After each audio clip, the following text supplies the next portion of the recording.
Welcome to Calvin's Online Math. Let us look at this nice question. Simplify 6 factorial over 4 factorial.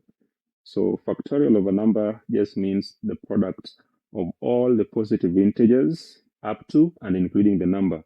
So in this case, we have 6 factorial over 4 factorial.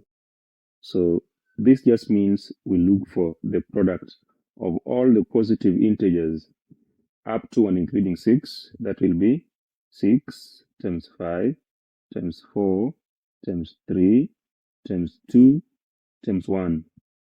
And then over 4 factorial, which means we take all the positive integers up to 4 and we also include 4. So we're going to have 4 times 3 times 2 times 1.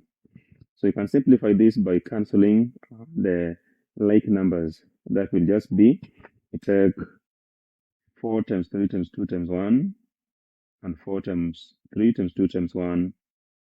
That will cancel out. So you're just left with 6 times 5, which is just 30. Thank you for watching. Kindly subscribe.